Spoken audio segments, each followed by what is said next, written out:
What's going on, guys? I'm back with another one, and I just watched a movie called Thunderbolts, starring Florence Pugh.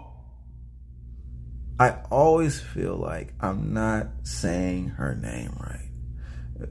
Pugh, that's just a crazy, and I've always said her name the same way. It's just a crazy last name, but you know, I love that actress. She does her thing. Anyways, Sebastian Stan and Lewis Pullman. First of all, I have to sit back and ponder this. Okay, because over all the years that we've been through with MCU, all the things MCU has been through individually, it's just now hitting me while watching this movie that Yelena is the new Black Widow.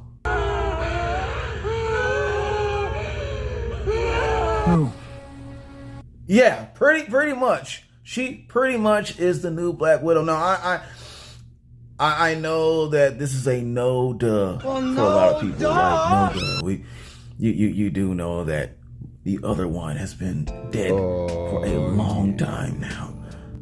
Very long time. This comes without saying. It should come without saying that this is the next one up. But to actually realize that this rough around the edges still doesn't know who she is, still having problems with the childhood trauma, seems a little more than the original Black Widow. She's gonna be the new one, and I hopefully that they'll get it comic book accurate, where you know she eventually calls herself White Widow. Therefore, she'll grow into her own person. Don't just call her the new Black Widow. Just call her White Widow. That should be her moniker. That should be her name. Okay, don't just start calling her Black Widow. That's gonna be very tacky. That's my whole point to this. That would be very tacky if they call her Black Widow from now on. Don't do that. Make her White Widow, like in the comics. Okay? That's all I ask, because she's her own person. Obviously. But enough of that right now. Let's get into them. Thunderbolts. For those who don't know, for those who are not aware, first of all, you should be ashamed of yourself. You should be ashamed of yourself. All right? You know better. You know better. You should know better. I think what's going on is maybe right now you're being pent against other people like you by someone y'all once worked for, and you're fighting those people. So of course you're a little busy. You're a little distracted. I'll go ahead and save you with that one. You're a little distracted right now. Okay? So I'm gonna let you slide. But next time, penalized. You're getting straight up penalized for that one. All right? There's no excuse next time. There's no excuse. Thunderbolts. Pretty much all of the rejects, all of the degenerates in the MCU have been teamed up against each other by Valentina. All right? And Valentina thought that them going against each other, they would eventually all kill each other or whatever, or take the other one out, you know, gradually. And she wouldn't have to worry about them stepping up and confessing to her recent trial that she's going through. Oh yeah, she's going through a lot right now. She's going through a whole lot of stuff that she put on herself. Okay, she's done a lot of evil, a lot of bad, a lot of janky stuff that she shouldn't be doing. And now she's suffering the repercussions of that. And so she needs to go back and clean her closet, get everything covered up, everything that a dirty politician would do, she's doing right now. And part of that task is getting rid of the Thunderbolts, or the group of degenerates that she's hired to do her dirty work at one point in time. Okay. But what she does not realize is that they all planned to work together. They all managed to do that. Surprisingly, to her surprise. All right. But also what they don't realize is that she has a secret weapon waiting in the midst of all these things, and she's ready to use it. And that's the plot of Thunderbolts. Positives. I'm not going to say any names or a name, but somebody exits the movie early. Okay? Somebody in the movie does not stay all the way through the movie, and I think it's for the best. It's for the best because there's really nothing they could have done with this person. I'm not saying which side of the spectrum they fight for, but they would just have been an extra hand in the fight. That's the whole thing. They would have been an extra hand in the fight. There would have been nothing really suitable coming out of them as a character individually. Just another soldier in the war. Okay, so making this person bow out or exit the scene early. Say, I'm done. I'm not even going to be here all the way. Peace, guys. I'm out. Cartman style. Yeah. Wise choice. Wise choice, I should say. Another positive. The chemistry between the Thunderbolts actually worked. All right. I was sitting there and I was wondering, when I was watching these trailers a lot of times, I was like, okay, all these characters in the movie, is any of this gonna work? Because it still feels like you threw in random people and just told them to get along. Okay, you have Yelena with her harshness and her ability to say whatever on her mind. I'm just going to kill Bart and have some appetizers. It sometimes can be very comical because I hate to say it because of her Russian accent. It makes it very funny. Some of the stuff she says, and she really goes in on Walker, the new Captain America. Yeah, okay. And yeah, she really goes in on Walker, and he deserves it. He very well deserves all the jabs and stabs she takes at Walker as a person. He deserves that because he's a piece of work. Walker's a piece of work, bro. He was in Winter Soldier and Falcon, and he still is. I don't think he's very self-aware of that. But they do go into his past a little bit, what he's been going through, and it doesn't explain why he's like that. But at the same time, you just further know, yeah, that seems like something he would do. When you see his flashback, oh, it makes a lot of sense. It makes a lot of sense. Doesn't explain why he is the way he is, but it's just something that he would do. It's so Walker. And then you have Ghost, which Ghost, they had to create a personality for Ghost. They really did. They really had to create a personality. Because in Ant-Man, she didn't have one.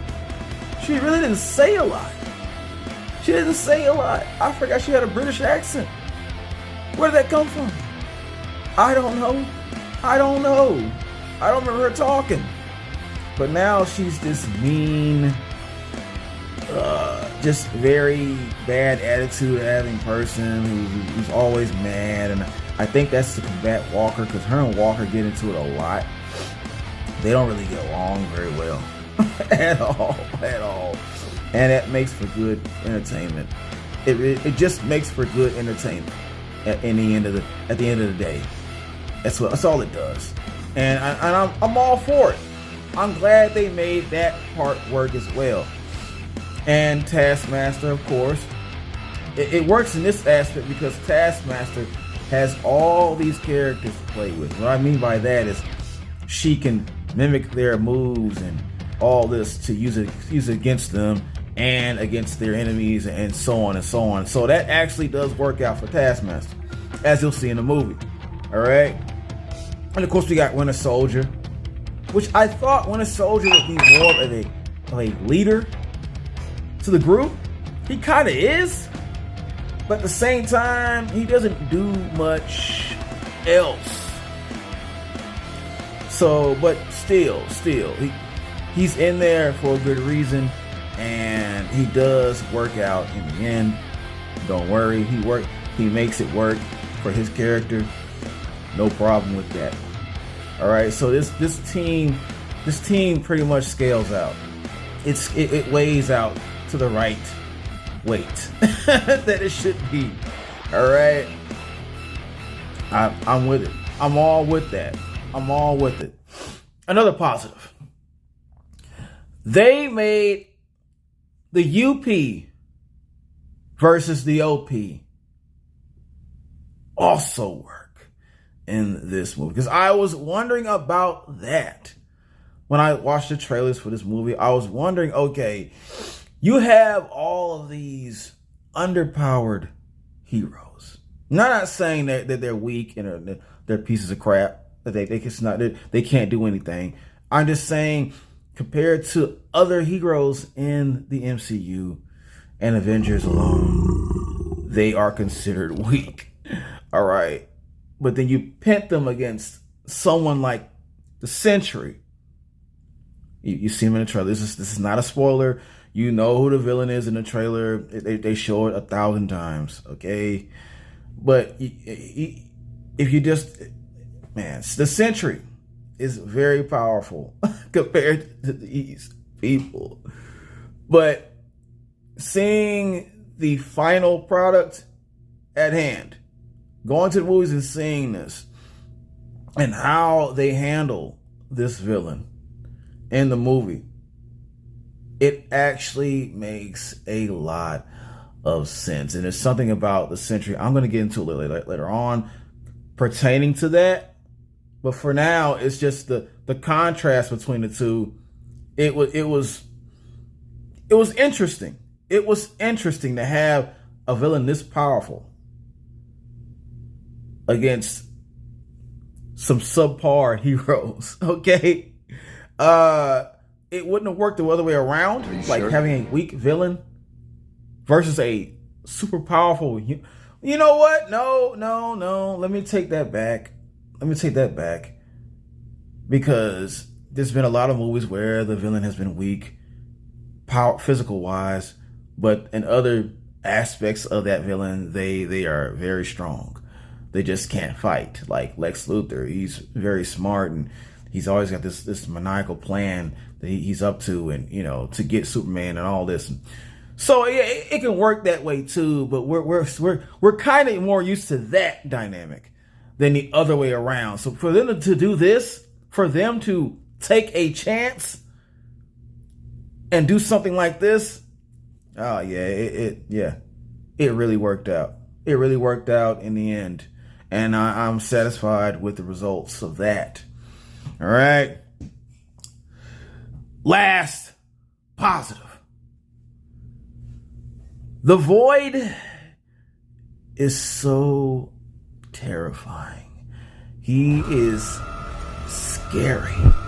Okay? It's downright a horror movie with The Void.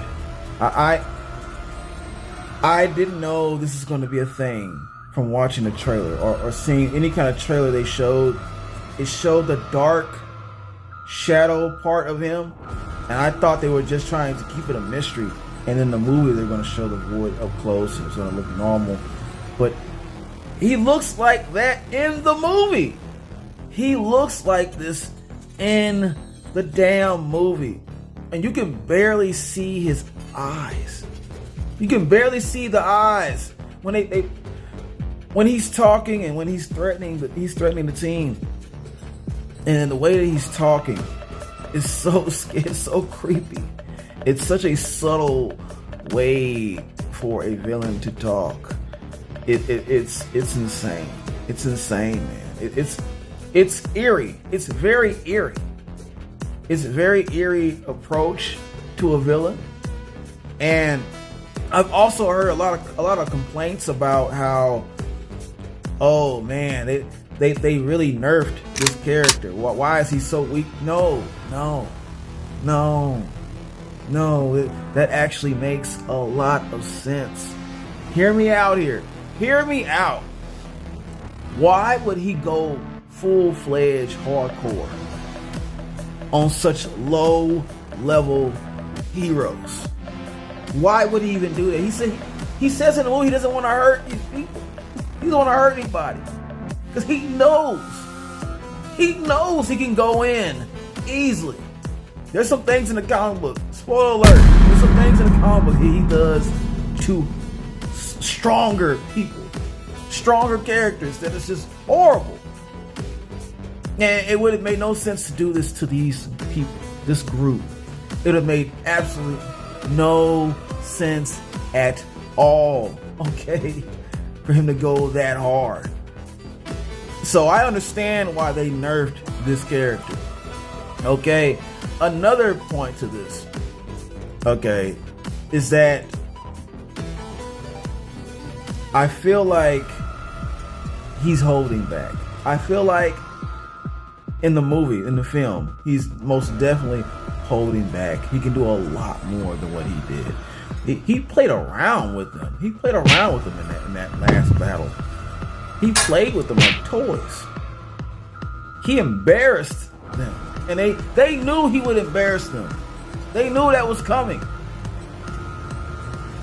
All I'm saying is whatever people are saying about him being nerfed and he was too weak. No. I think there's a lot more to come with Sentry. There's a lot more in store that we haven't even seen yet on a big film.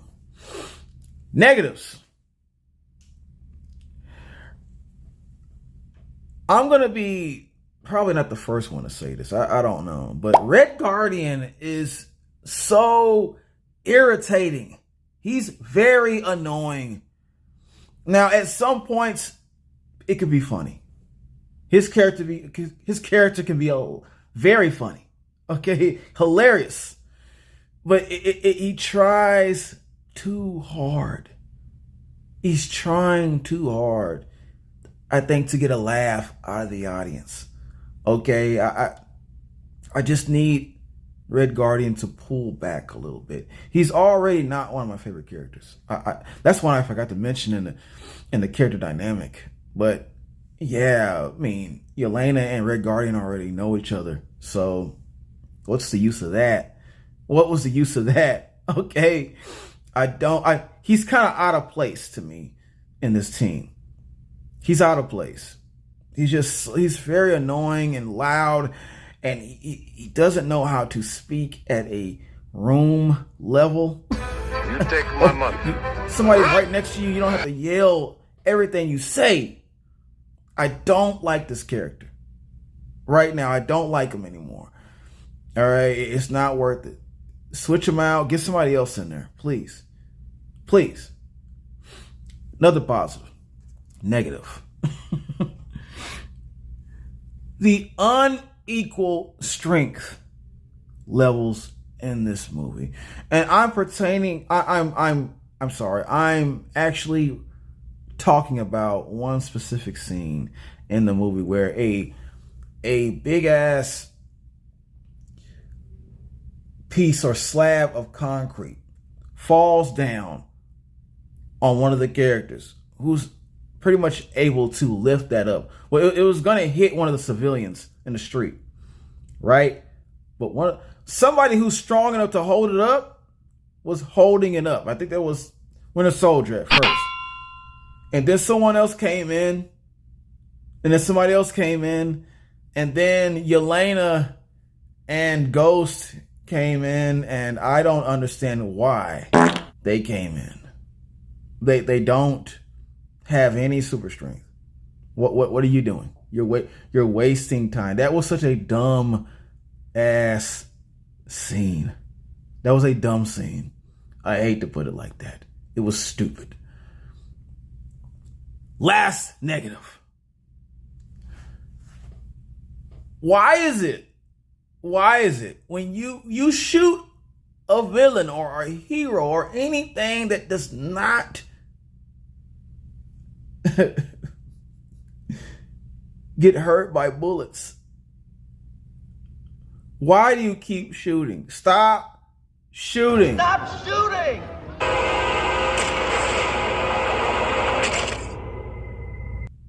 It's as simple as that. Once you shoot something and it doesn't say ow or ouch or bleed, you have to go to another tactic immediately. You must go to another tactic.